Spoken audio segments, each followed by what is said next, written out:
This past year, tens of thousands of people applied to the Bandon Dunes lottery, but only a few thousand of them actually got spots. Well, here's a secret most people don't know. There's actually plenty of tee times to go around at Bandon Dunes. Like, you could just show up tomorrow, and as long as you don't care too much about when you play or which course you're gonna play, you can probably get a tee time at Bandon Dunes. The real reason that it's so hard to book is not because of the tee times, it's because of the lodging. And that's why they have this whole lottery system. That's why it's so hard to actually get a tee time, because you've got tens of thousands of people that wanna come play, but they've only got so many rooms available. And what I found is most people think if you're coming to Bandon, you have to stay on property. And I've been to Bandon a dozen times, and that's honestly kind of always been my thought. I've always felt like if you're gonna come to Bandon Dunes, you wanna stay on property because that is part of the experience. The fact everything is so close, the fact you've got so many good dining options, the fact you can just get a shuttle in 2 minutes and get wherever you wanna go on property and not get in your car for 3 days. Well, I've also realized that now that it's so hard to get a reservation, I still wanna come here. And so what I've learned is that if you're willing to be a little bit flexible and look at some off-property lodging options, you can actually still have an amazing Bandon Dunes trip. I'm here right now, and this has been honestly one of the best Bandon experiences I've ever had. So let's first talk about tee times, how you can book them, what you need to know, and then I'm gonna talk about my favorite off-property lodging option that most people don't know about, and I'm honestly a little afraid to make this video because this is a place that I wanna keep coming back to, and I think after I make this video, it's gonna be a lot harder. So let's talk about tee times. Okay, so you've got 2 booking windows at Bandon Dunes. So peak season is April to October.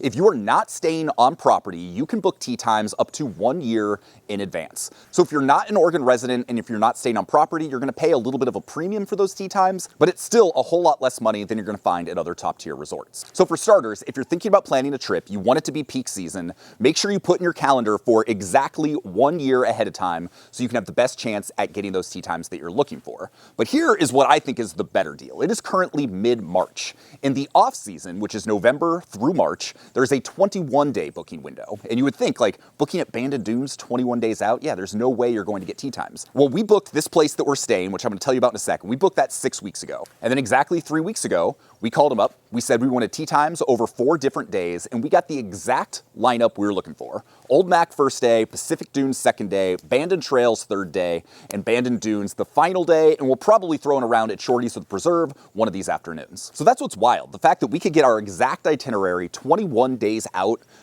honestly, it surprised even me, but like I said, there's plenty of tee times. For the most part, the bottleneck is the lodging. One downside, however, and just something to be prepared for, is if you're doing this, so you're booking whether it's 21 days out off season, a year out peak season, resort guests, they have had a much larger window to book their tee times. So if you're thinking, cool, I'm gonna come out in the middle of the summer and I'm gonna go, 54 holes, play 3 rounds of golf and get all those prime tee times, you're probably not. So right now in the off season, or kind of shoulder season, there's typically a lull in tee times between like 11 and 1. So you get all the people that are playing first thing in the morning, and then a lot of those people are trying to play a replay round in the afternoon around like 2 o'clock. So between 11 and 1, you just end up in kind of this no man's land where there's not as much demand for tee times. I gotta say, this is our third round out here, and a little bit of a hack. Every round we've teed off at either like 11 or 12, somewhere in that range. And that lull, we have not seen a single person within a hole of us on any of the rounds we've played. We're out here at Trails. It feels like we're the only people out here. And being able to come to Bandon, play like that at your own pace, not having to worry about anybody else, like, that's cool. So if you're planning to do this, you could certainly get lucky and be able to play 36 a day, but I would plan to play 18 and just kind of assume anything else is bonus. So something you probably already know, but it's worth mentioning, is you do get half off your replay rate at Bandon Dunes. So let's say peak season, your first round is gonna be give or take $400. Well, then your second round in the afternoon is only $200. And especially if you're okay with not finishing all of your second round of golf, if you're like, cool, I'm happy to go out and play 9 holes or 14 holes or whatever it is, you're definitely going to have that option. But also one of the cool things about Bandon is you've got 2 of the best par 3 courses in the world in the Preserve and Shorty's, and one of the most underrated courses at Bandon is Charlotte's. So Charlotte's sits on one half of the practice area. It is a 9-hole par 3 course that half the time during the week is actually being used as a driving range. But between Thursday and Sunday after 1 p.m., you can go out and play it as a par 3 course, and it is totally free. They do offer you the chance to give a little cash donation, which goes straight to the Evans Scholarship Foundation. So if you're gonna play, you should do that. But we played yesterday, walked straight out, got an extra 9 holes holes in, and it cost us each like $10. It was great. Okay, so we've talked about how you can get tee times pretty much any time of the year, as long as you're willing to be a little patient, roll the dice a little bit, and not be super rigid on which courses you want to play and when you want to play them. But that still gives us the problem of, where do you stay? Well, that's why I'm so excited about this place that we're staying. I did not know this existed until about 6 weeks ago. We are at Bandon Heath. This is one of the coolest golf cabins you have ever seen, and it honestly might be even better than staying on property. I was one of those people where I was like, no, to have the Bandon Dunes experience, you have to be on property. But this is kind of like that, except better. So here's what I mean by that. First off, it's a 5-bedroom house that across those 5 bedrooms has 12 queen-size beds. So you could very easily fit 12 people in here. You've got a giant open living space with a card table, living room, massive kitchen. And then you've got a hot tub, you've got a putting green, you've got a fire pit, and then you've got heated floors over the entire place, which is just, it was a nice surprise. I didn't know about that. But here's the real kicker. To get to the practice range, it is a 10-minute walk. So you literally walk through the forest right behind us, and in 10 minutes, you are on the range, and from there, you can take a shuttle wherever you want to go, or if you drive yourself, you could just drive right over there. It's like 3 minutes. And so you get all of the convenience of staying on the resort. We went and had dinner at Ghost Tree Grill. We walked right over there, 10-minute walk to Ghost Tree Grill. But then you get to come back, and you've got your own like golfer's cabin playground, which is just so nice to have so much extra space while still having the convenience of being closer to the resort. Okay, just to show you how close Bandon Dunes really is, watch this. Here we go. You go up, and boom. There's the range, right there. Here's the house, and here's Bandon Dunes. Doesn't get much closer than that.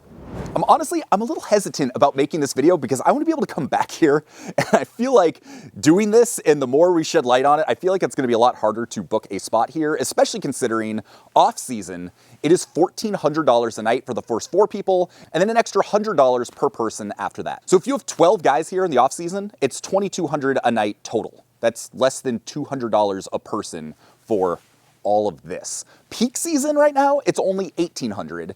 And honestly, like by the time you're watching this, if you're watching this a few months down the line, I'm gonna bet those prices will have gone up. So don't hold me to that. But if you can find it and you can book this place right now, I'm telling you, like, go. Because I'm probably going to book it again sometime in the next year before this goes live, just to make sure that I get to come back. Because not only is the place beautiful, it's convenient, it's fun, and it's kind of the Bandon experience you want, as long as you're not so die-hard about playing as much golf as possible that you can be a little flexible on those tee times. So honestly, I'm a convert. I still think, like, yes, you should go to Bandon, you should stay on property because it is one of the best experiences in golf, objectively. But if you've got a big group, or you weren't able to get in the lottery, or you just want something a little bit different, there are a lot of really good off-property options if you just kind of keep an eye out for. I think Bandon Heath is probably the best because it has something most of those other places don't have, and that is proximity. Like I said, it is a 10-minute walk to go play Charlotte, so we can just walk over here with a few clubs, go play a par 3 course that's got some of the best greens on property, and do that whenever we want, as long as it's after 1 on a Thursday through Sunday. But you get my point. Like, this is just such a great option. If Bandon Heath is booked out, look at some other places out there because, you know, the whole point of this is to realize that as it sits right now in 2026, there are still plenty of tee times to go around. There's new lodging that's being built at Old Mac, so once that opens up, who knows if this dynamic's going to change a little bit. But for the moment, you can book off property, get tee times, and still have a world-class, unbelievable golf experience. So we've got a tee time at Pacific Dunes here in just a little bit, so I got to get going, but Bandon Dunes, as good as ever. So with that, my name is Sean Ogle. I'm the founder of this thing here at Breaking 80, where we talk about cool golf courses and cool golf products. If you're not sure what to watch next, go watch my ultimate guide to Bandon Dunes. You can find it right here. I've also got a written version that I will link to down below that is the most up-to-date version possible. If you have questions about any of this, booking a trip to Bandon Dunes, which I think is objectively the closest thing you can come to saying what is the best golf resort in the world, I think this is probably the closest it gets to be able to say that about any resort. So if you've got questions, drop a comment below, and I'm gonna go enjoy being at Bandon Dunes. So I hope you have a great day. We'll see you soon. Peace.